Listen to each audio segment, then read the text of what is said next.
Everybody, get out of here!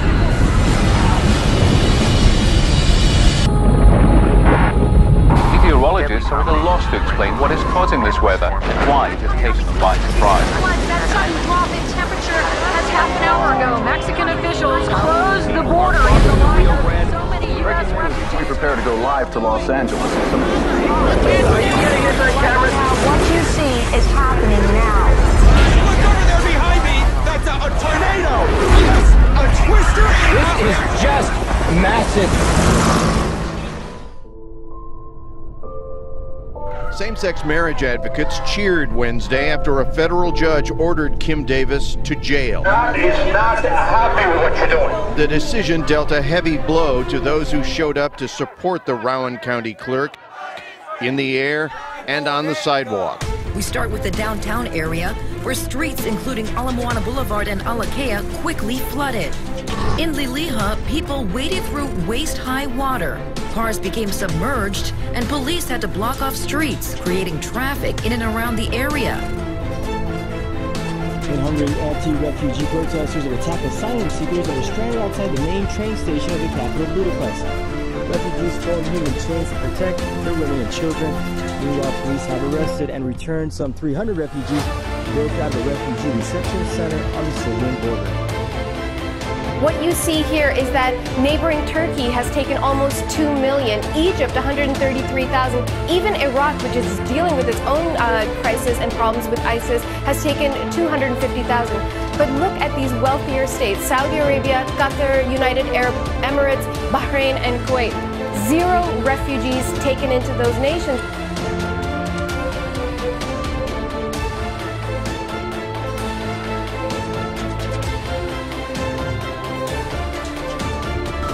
A group of scientists are sounding the alarm over so-called gray swan hurricanes, powerful megastorms capable of producing storm surges unlike anything we've ever seen.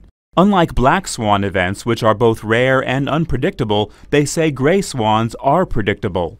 Researchers at Princeton and MIT say these monster storms could devastate cities from Tampa to Dubai.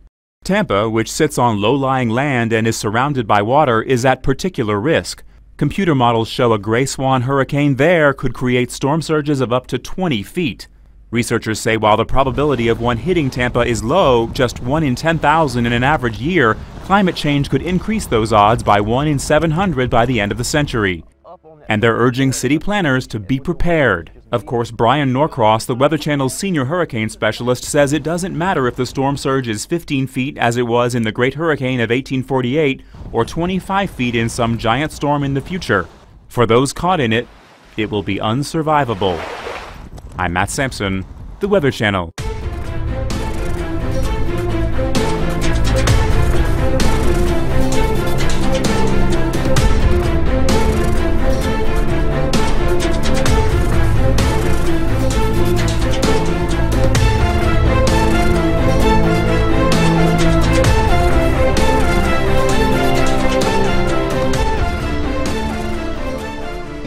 Flooding in Mexico City. Man, that is a geyser. 250 homes at least flooded after a big rainstorm sweeps over the city yesterday. Holy cow, and not to mention blocks and blocks of traffic. Mexico City's mayor warned drivers that floodwaters had closed many roads. Man. Pretty obvious there, huh?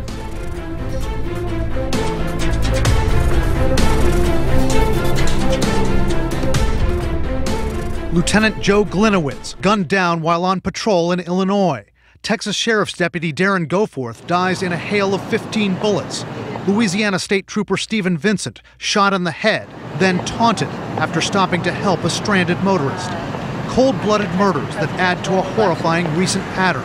7 law enforcement officers shot to death in a month. 24 officers shot and killed so far this year across America. In every instance, it's been an act of cowardice. Though the motivation behind the attacks may be varied, the high number has prompted the Attorney General to issue a stern declaration. The targeting of police officers is totally unacceptable, and we will continue to stand up for the safety of our officers wherever they serve. Get him out of the car! Police union officials and law enforcement experts say several factors have formed the so-called perfect storm of hostility toward police. the string of police brutality cases like Eric Garner's death and the killing of Walter Scott, shot in the back by a South Carolina policeman, have fanned the anger against cops.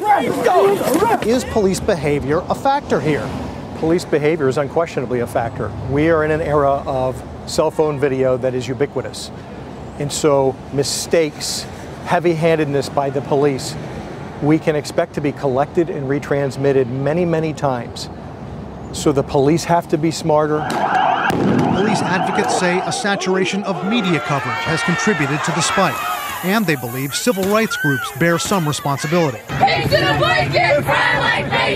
That chant from Black Lives Matter protesters this week in Minnesota angered many in law enforcement. We heard the chants from Black Lives Matter organizers or protesters just this weekend after the death of Deputy Goforth down in Texas, chanting in what sounds like a pro-police attack posture. DeRay McKesson from Black Lives Matter says the recent killings of police are upsetting, but shouldn't be politicized. The only charge rhetoric that I've heard has been about accountability for the police, accountability for a profession that has refused any attempts to be accountable for the things that happen to them.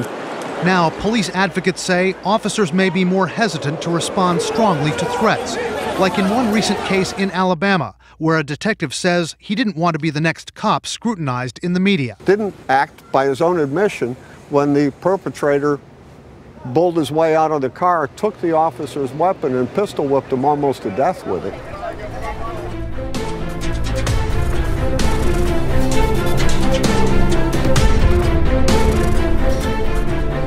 Flash flooding, lightning and thunderstorms and power outages. A downpour drenched much of our state today. The rains began early this morning and continued through the afternoon. They prompted a flash flood warning for Oahu and Maui, which have since expired. Honolulu police also issued numerous traffic advisories because of flooded roads, and power outages were reported across Oahu. The city says the reason the streets flooded is because the sudden downpour inundated the storm drain system.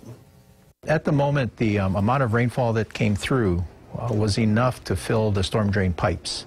So we were going through a period where much of the storm drain system was carrying as much water as it could. The weather and flooding also caused problems for drivers and businesses. Christine Ueno has that part of our storm coverage. Chris? Well, Joe, you didn't have to go very far to see the effects of Mother Nature. People are still cleaning up and dealing with the impacts. Torrential rains slammed the state and drenched many parts of Oahu. We start with the downtown area, where streets including Ala Moana Boulevard and Alakea quickly flooded. Driving was horrible. You need a truck because everywhere is flooded. Water overflowed onto the sidewalk, making it difficult for drivers to see the road and the curb. Just go slow and look for an open lane and have a good signal before you make the move so you don't get people upset. In Liliha, people waded through waist-high water. Cars became submerged, and police had to block off streets, creating traffic in and around the area. Tow trucks had to pull vehicles out of the water. I'm here at Dole Cannery in Ivalai, one of the areas hit hard by Mother Nature. Store owners say this is the third time in more than a week that their shops got flooded. Store owners walked through flooded shops assessing the damage. They used barricades and machines to protect and clean up their businesses. Next, we're going to try and shop back this place out. But I think in the meantime, the firefighters will probably come and assist everybody else here. Other businesses in Kalihi also had to deal with Mother Nature, using buckets and brooms to dry out. No one knows the extent or cost of their damage. They're just trying to do whatever they can before it gets worse. The cleaning is going to be a lot harder now.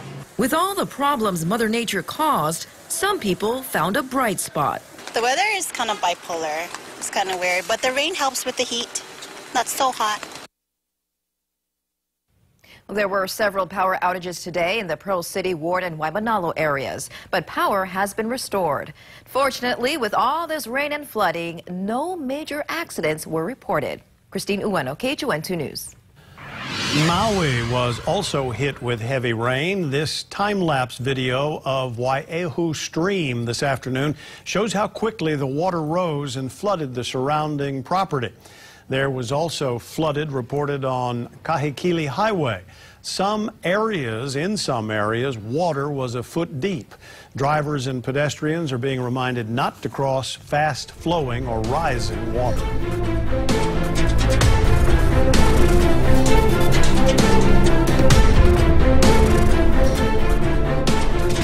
Good morning, I'm Rena Ninen. And I'm Philip Mena with the top stories on this Friday, September 4th. The defiant Kentucky County Clerk who refused to issue marriage licenses to same-sex couples has been jailed indefinitely. Kim Davis was led away in handcuffs after a federal judge found her in contempt, saying her good faith belief is not a viable defense, as protesters on both sides of the issue gathered at the courthouse. 5 deputy clerks promised to comply. We begin this morning with the Kentucky County Clerk's office at the center of a showdown over same-sex marriage could begin issuing licenses to gay couples this morning. This follows the jailing of County Clerk Kim Davis after she defied the Supreme Court, citing her religious beliefs. Her husband is outside the county courthouse this morning defending his wife. She is in good spirits. I spoke to her twice yesterday. Will they let her out? No, they're not going to let her out, and she's not going to bow. I promise you that. How long will she stay? As long as it takes. After a federal judge found Davis in contempt, 5 out of 6 deputy clerks told the judge they will distribute the marriage certificates. Dean Reynolds is also at the Rowan County Courthouse in Moorhead, Kentucky, where several couples are expected to show up today. Dean, good morning. Good morning. When the clerk's office here in Rowan County opens at 8 o'clock, just behind me, the head clerk will not be there. Kim Davis is in jail, but in any case, licenses with her signature pre-printed on them will be distributed by some of her deputies.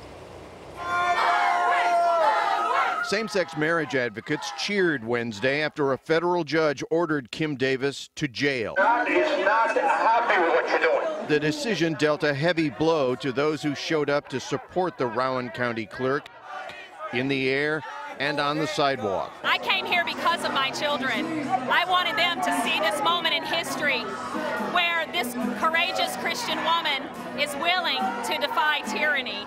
Inside the courthouse, the apostolic Christian broke down as she talked about her faith and said she was unable to issue marriage licenses to same-sex couples, insisting, "My conscience will not allow me." Marriage, she told the court, is a union between one man and one woman. God's moral law conflicts with my job duties. But the judge said her good faith belief is not a viable defense. He held her in contempt and ordered her behind bars until she ended her defiance. I've asked you all to leave. The judge then gave Davis a second chance, offering to release her if she promised not to interfere with employees who had agreed to issue the certificates. I'm not leaving. But Davis rejected that deal. Miss Davis is in an unfortunate situation of her own creation. She is not above the law. That's where we are. She's not a martyr. Joe Davis is Kim Davis's husband. She told the judge, don't matter what you say, I'm not selling. Until she does, the judge says Davis will remain locked up. April Miller and Karen Roberts, on the other hand, will apply for a marriage license in Rowan County today for a 4th time. As a couple, it'll be a very important day in our lives. Along with Davis, there is one other holdout in the clerk's office, her son Nathan. Yesterday, the judge spared him jail time, but warned against any shenanigans going forward. Anthony? Dean, thanks.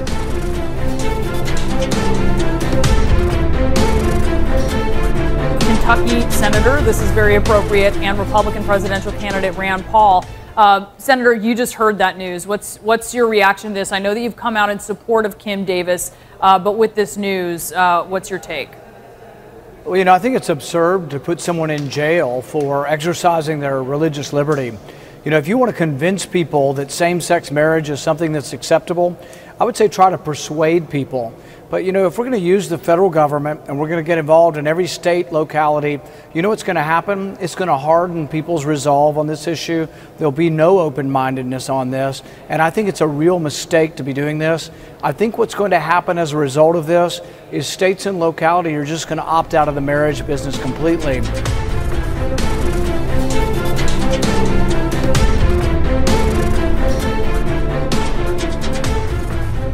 We turn overseas tonight in breaking developments out of Hungary. Hundreds of migrant families storming a 6-lane highway in act of defiance after being turned away at that train station.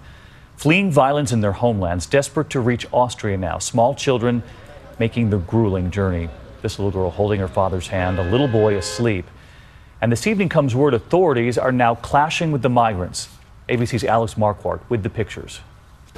Today, under the blazing sun, a river of humanity. Parents pushing their children in shopping carts, carrying them on their shoulders. Some in wheelchairs, others on crutches.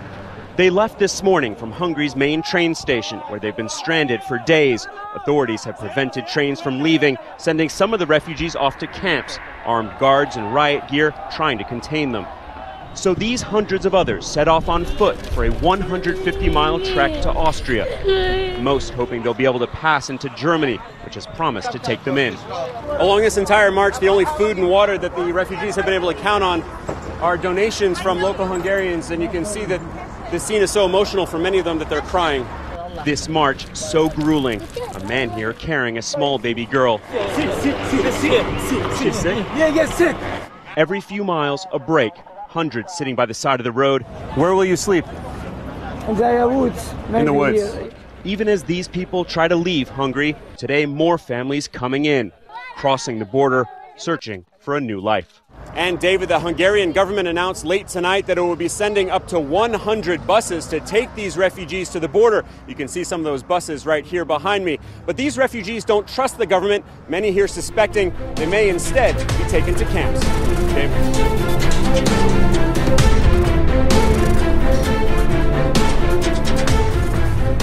Look at this really cool image of a comparison between two different El Nino events. On the right side, you see the one that's going on right now, which of course is a very strong El Nino.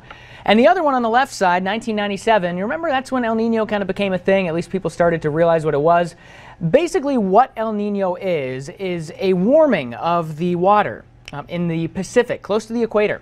So when that happens, it tends to have a lot of different effects on different parts of the world, different types of weather. So Atlantic hurricane season, for instance. During an El Nino year, it tends to be a little bit on the quiet side, but in the Pacific, things are very active. Now, the big question we've been getting as far as this El Nino goes, is this going to help the drought in California? It's not a guarantee, but there's a better chance that we'll have more rain this year than we had last year.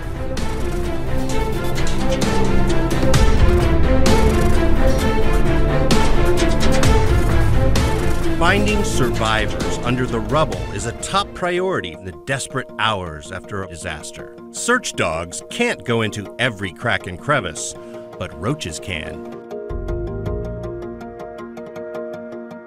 You might not think of roaches as the hero type, but researchers at North Carolina State University are hoping they will be. They call them biobots. Scientists have strapped tiny backpacks onto cockroaches that manipulate their neural systems so they can steer them into small, dark spaces or guide them through a maze.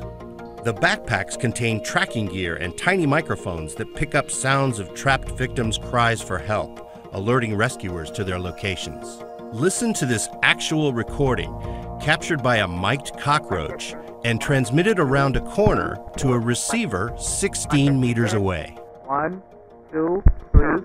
Theoretically, rescuers could control the roaches by using apps on their smartphones. What's next? Eventually, the biobots could be mounted with tiny cameras or infrared sensors that can detect heat, another way to find people trapped under debris. If this technology proves successful, first responders may someday arrive on the scene with a box of cockroaches wearing backpacks. Smart biobots that could save lives.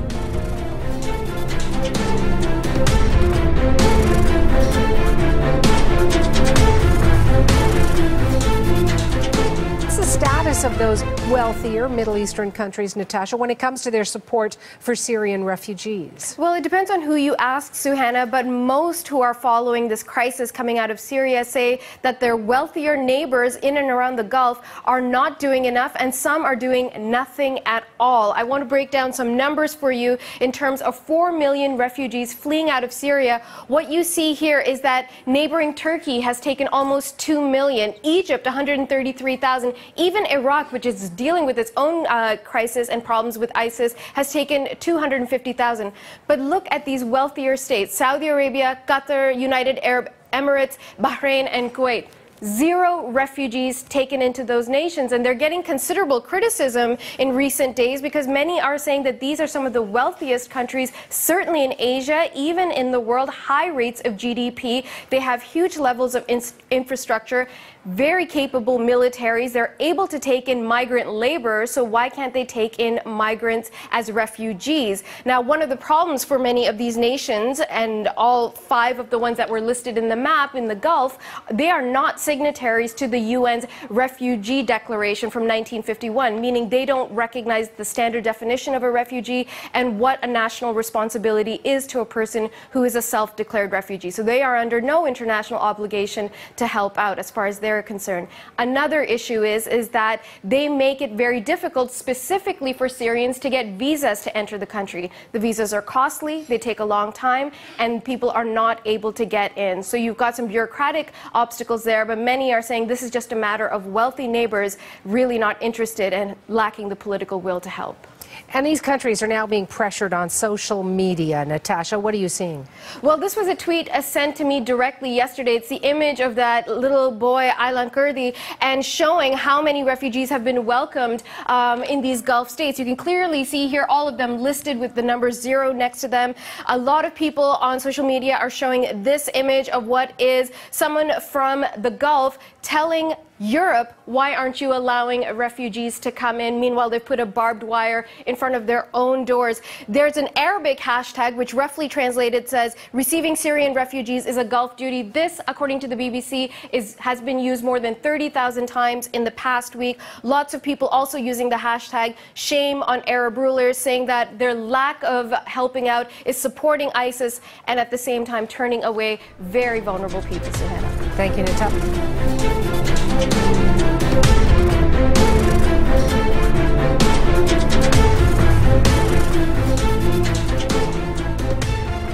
Who went on a bizarre rampage halfway through a movie at a suburban Adelaide cinema is facing criminal charges.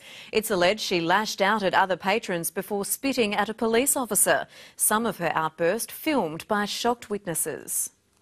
Sitting in the premiere of Straight Outta Compton, patrons could have mistaken it for Fight Club.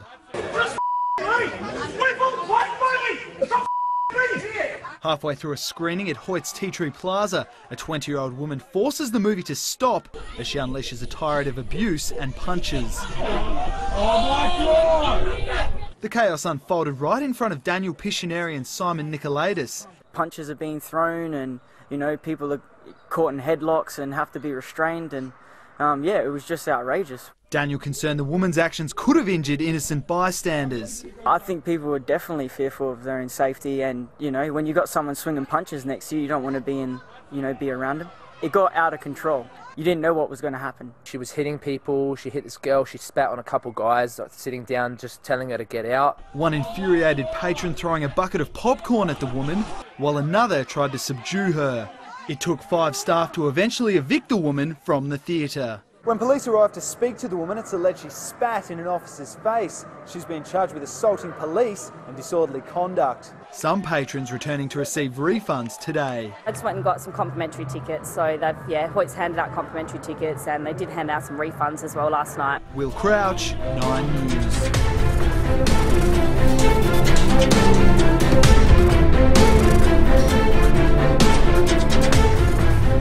The U.S. military has ordered immediate production freeze at all Defense Department labs that handle biological agents and toxins.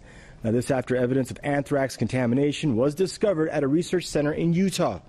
Officials say 2 other research centers have also been careless in keeping their records. Recently, U.S. military labs have been the focus of international concern. Back in May, it was revealed that the same Army lab in Utah had been accidentally sending live anthrax samples to all American states and 9 other countries.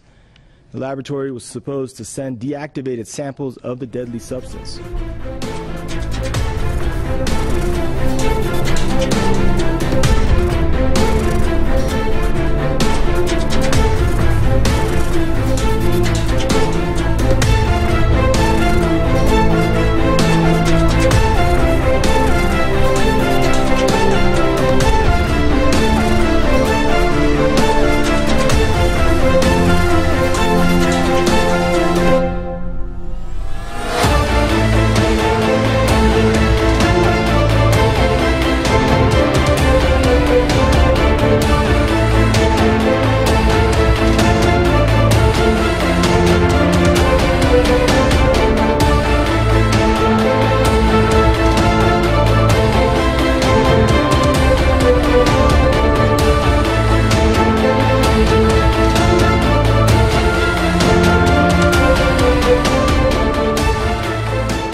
But parts of Idaho actually being covered with some snow.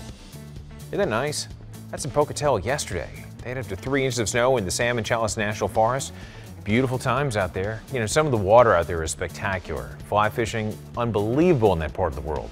And the nice dusting of snowfall will soon be a memory. That's what I'm talking about right there. Nice little bend in the river. Isn't that gorgeous? Ryan Walburn sent those in. Ryan Walburn, rather. Thanks so much for that contribution, and thank you for giving us a chance to share with America.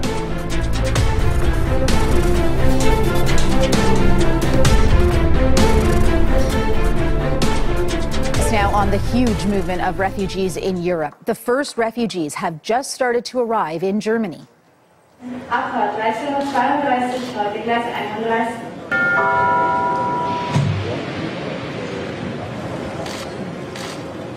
These refugees, many of them fleeing civil war in Syria, arrived from Austria in just the past hour. Many refugees in that country are staying. There were some cheers and Austrians holding welcome signs for them. Austria says it will not try to stop more migrants from crossing its border. Let's get the latest information on this developing story from freelance reporter Kerry Skyring. He joins us from Vienna. What can you tell us about the arrival of those first refugees in Austria a few hours ago, Kerry? Well, they arrived at the border this morning, but they've moved quite rapidly, and Austria has facilitated that. The early hours of the morning is when they were arriving. Buses and special trains were put on to bring them from the border into Vienna to the West railway station, and now they're getting onto trains, most of them, and moving on to Germany. As you said, the first ones have arrived there. The news is, though, that flow of refugees might slow down somewhat, because Hungary has said it is now stopping the bus transport of refugees to the border. Now, that will slow it down. It certainly won't stop it, because what we're hearing is that many refugees, as they did yesterday, are setting out on foot for Vienna and will arrive at the border sooner or later. Others have left a refugee reception center in southern Hungary, hundreds of them, and are also heading for the border by whatever means they can manage. But Hungary is no longer providing buses. And so what will happen to these migrants in these countries now, in Germany and Austria? Well, they will, providing they get out of Hungary and into Austria, then they will be offered asylum in Austria if that's what they wish. And then Austria has made it very clear it's not going to put any barriers in their way if they want to move on to Germany or any other country within the European Union. And that is what they are doing. Austria says that although 4,000 have come through in the past 12 hours or so, only about 10 of those so far have applied for asylum in Austria. So it's very clear they will be assisted once they're across the border, and that's what hundreds and hundreds are trying to do at the moment. And then basically they have their choice, Austria or Germany or further into Europe. Okay, thank you for this update, Kerry. Kerry Skyring in Vienna.